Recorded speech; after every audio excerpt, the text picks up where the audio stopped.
Welcome to KX News on the Go. I'm Chance Dicklin. Thank you for joining us. It was a busy day in court again on Thursday for the trial of the woman accused of murdering her roommate, Anita Knutson, nearly 18 years ago. 8 witnesses took the stand for the prosecution, and a hearing was held regarding an alternate suspect, Devin Hall. Devin Hall was listed as a suspect in Anita's murder, the state claiming Hall wasn't in North Dakota the night of Anita's death, rather. However, the defense claims he was and says the murder weapon matches a knife Hall claimed to have at one point. The judge ruled he would allow Hall to take the stand via Zoom since he's currently incarcerated on the Fort Peck Reservation. Now, the day was full of testimony with several former investigators, a DNA expert, and a forensic examiner taking the stand. 2 of Rice's co-workers at the time of Anita's death also testified and gave insight into Nicole's demeanor the day Anita was found dead, but investigators had told her. I remember she seemed a bit hurried that day, a little bit sped up, going about her thing, not as social as usual. She was kind of quick to get to her desk and things. Would that have been different than the way she would act on other days? Possibly, yeah. I went to her and I said, the police called, you have to go to your apartment.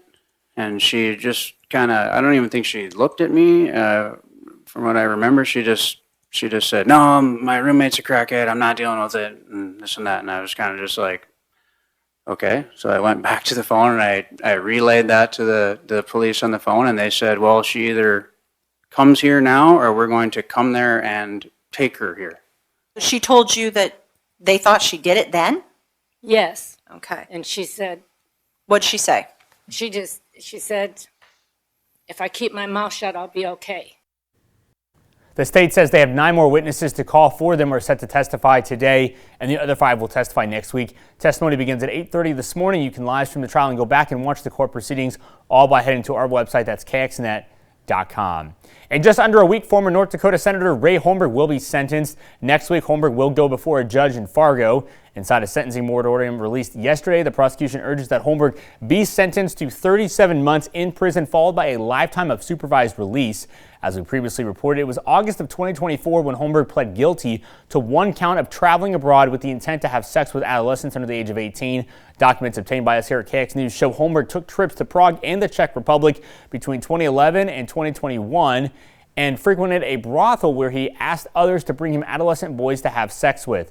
Holmberg, now 81, served more than 45 years in the North Dakota Senate before resigning in 2022. KX News is following the case, and we will let you know what happens at that sentencing. Now let's check in with Andre for a quick check of the forecast.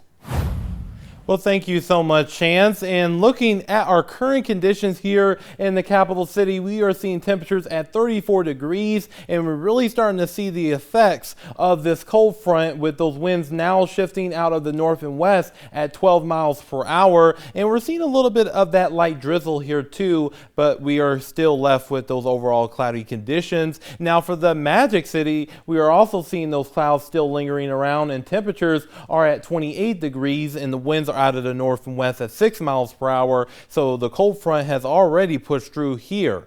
Now, as we go into our current storm team radar, we are seeing those overcast skies as our cold front continues to move its way towards the south, and now it's kind of centered between Minot and also Bismarck right now. And this system is just going to continue to move its way towards the south. Now, our current temperatures right now, our temperatures are mainly in the 20s in our northern tier counties and into the 30s in our southern areas. So that really lets you know this cold front really means some business.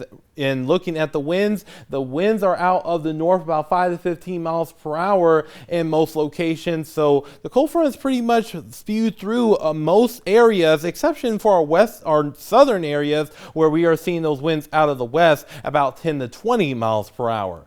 Now this cold front is going to continue to dive its way towards the south throughout the day today, and it's going to leave us with those residual clouds around here, and our highs will be quite divided. We're going to see those temperatures temperatures in the 20s in our northeastern counties, the 30s further towards the west. And once we get west of Highway 83, that is where the transitional zone will take place, and that's where those temperatures will be in the 40s and even into the 50s once we get into places like Hettinger and Bowman and also Beach. And once we get into the temperature departure from normal, it looks like it's going to be below average as we enter into the eastern side of the viewing area. But once we get into the western side, we're going to be seeing temperatures above normal. So it's quite a great divide in our temperatures today. And once we get into tonight, we will see those temperatures drop down into the teens and 20s. So it's going to be a rather cool night in store for us here.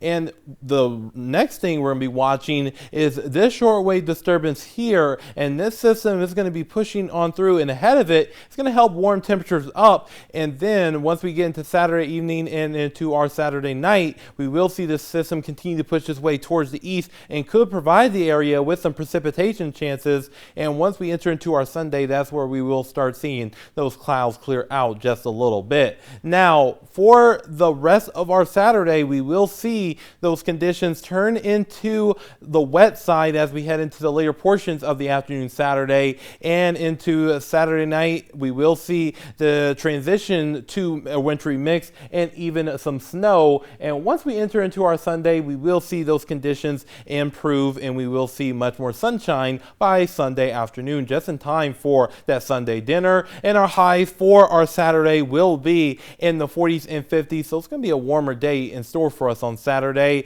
And over the next 10 days, we will continue to see those temperatures on the overall increase through Thursday, and then dropping down into the 40s as we head into next Friday. And overnight lows will be in the 20s and 30s too. And once we get into Williston in particular, we will see those temperatures continue to be in the 40s and 50s over the next several days, with clouds lingering around. And that same thing goes for Dickinson too. And for Minot, we will continue to see those temperatures overall increase over the next several days, with clouds looming around. And that same thing goes for Bismarck as well, with mid-60s potentially as we head into next Thursday. So Chance, spring is in the air.